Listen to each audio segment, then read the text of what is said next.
This is exclusive. Exclusive. go. Nothing can stop me. I'm all the way up. All right, how we doing today, you crazy cryptocurrency kids? It is Joseph from BitByBit. Today we're going to keep it simple, stupid, and go over the basics to buy that first Bitcoin. Or maybe you're already buying Bitcoin and you're still using CoinBase. Raise your hand if you're still using CoinBase.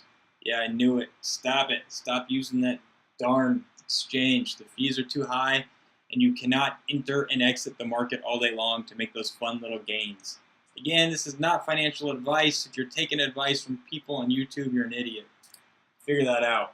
All right, let's go to the very beginning here. This is Brave. This is a brand new Internet Explorer. It's like Google Chrome or Safari, except it's really big on privacy. I'm not a big privacy nut, but I do like some of the experiences that it provides. Brandon Ike created this. He created JavaScript. I don't know if you know what that is, but it pretty much runs the internet. He also created Firefox. He's a pretty smart guy. He also owns a 5letter.com, so you know they have some good funding. Also, look at this lion. You mess with the lion, you lose that game 10 out of 10 times, I guarantee that. That's security right there. This is their kind of homepage, landing page. Yeah, it looks like Bing, and Bing is terrible, but it's not Bing, so don't let that scare you. It keeps a little track of ads and trackers blocked. Trackers blocked, guys, that's when you go to jcrew.com and you look at a sweater and you're like, man, maybe I like this sweater. I bet I'd look good in it. And then you say, well, it's $129 and I could buy more Bitcoin, so I'm not going to buy it. You leave jcrew. That sweater then follows you everywhere and it grinds my gears. So using Brave prevents that. For me, it's worth it. Now, yes, it does look like Bing. I don't like that. And it also gives these weird previews of tabs when you scroll over it. I don't know what that's about. Brandon Ike, you gotta fix that or I'm gonna stop using it. There's also something called the basic attention token. We can get into that later. It's their own little cryptocurrency that you can get paid in if you're on YouTube or if you're writing blogs, whatever. You can watch ads and earn some money. It's kind of a new way to monetize the internet. I don't know, dig into that if you want. Keep using Chrome if you want. I'm just showing you what I'm using because I like the privacy. All right, speaking of privacy, Google two-step authentication. This is called a 2FA. Basically, when you log into your Gmail account or your CoinBase account and you're using your email and your password, this gives you an added layer of protection. It's an application that you download on your phone, has a QR scanner. You scan it, it gives you a really unique code that changes like every 30 seconds, 15 seconds or something. You put that in the website and all those little hackers out there, look at this guy, he's a bandit, he's an internet bandit, he's trying to steal all your information. It gives you that added layer of protection to hopefully keep this guy out of there. It's not perfect. Obviously, anything in the cryptocurrency space is not perfect, but it's the best we have. And if you think you have something better, then go use it. Stop listening to me, I don't care. All right, again, CoinBase, here we go. Bitcoin, Ethereum, Litecoin. This is where people are buying it because of this right here. It's on your iPhone. Oh my gosh, it's so easy to use. Guess what? You're going to pay for that easeability. Those fees are ridiculous. So if you're going to buy a coin or two and just stick it in your wallet and don't touch it for a few years, sure, pay the fees. Who cares, right? But if you want to play around all day long or maybe once a week or I don't know, I'm kind of cheap. I don't want to pay fees. So I'm going to go over here to a little exchange called GDAX. And just by doing a little tiny bit of Google search, you're going to learn that every time you buy on CoinBase, they own and operate GDAX. This is their trade platform. It's their exchange. It's a pretty nice exchange. The user experience is really easy to use. They have some nice charting available. You got depth charts.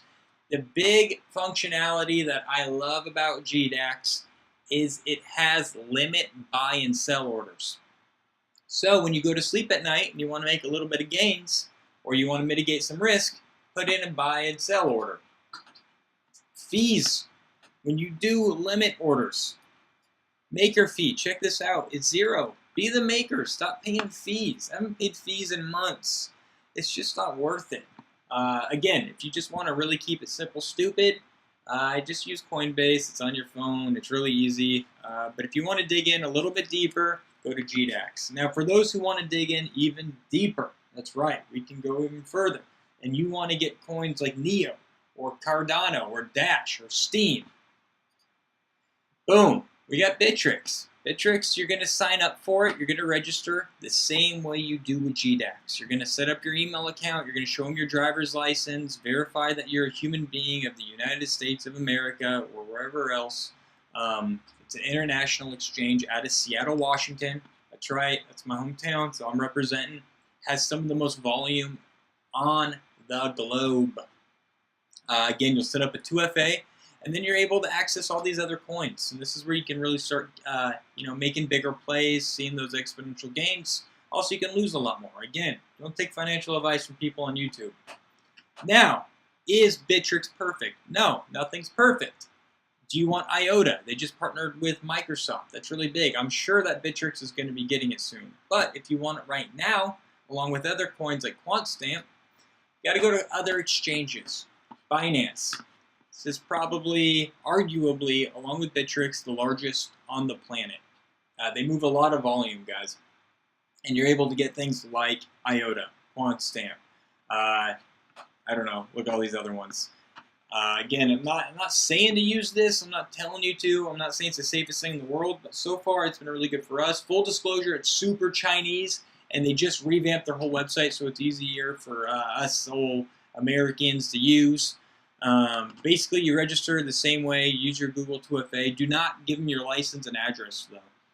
If you just use their basic, tier 1 platform, you can move up to 2 Bitcoin a week in and out, and that's plenty for me. If you're moving like more than $40,000 a week in and out, maybe you should be making these videos and stop listening to me.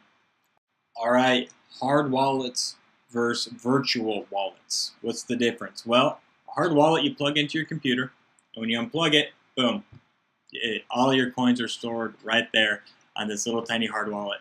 It's impenetrable for our hackers, unless it is plugged in, but it's not plugged in that long. Where virtual wallets are stored on someone's centralized servers. Kind of defeats the purpose, right?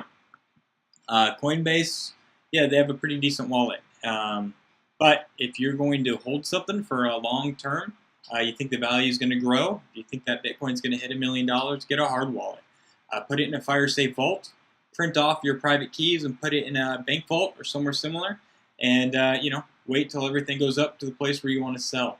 I highly suggest that just to mitigate your risk from attacks on someone else's server like Coinbase or GDAX or Bittrex, whatever have you. There are other wallets out there. Trezor's the oldest. If you find something else that works, I know people that use Nano. The Ledger S is great. They also have a new product called the Blue. If it works for you, great. If you have another system that works for you, go for it. We're just telling you it works for us. Again, if you have any questions, need help setting up, let us know. Send us a message. Happy to help. On our website, BitByBitVentures.com. We also have a good little place to start. All the exchanges we talked about. Some of our main news resources that we like to read, and some of our thought leaders that we like to follow. Again, guys, happy trading. Like, subscribe, don't like. Tell us what we can do better. If you'd like to see something more in depth, let us know. We just want to give you a quick little overview to keep it simple, stupid. Happy trading. We'll talk to you a little bit later.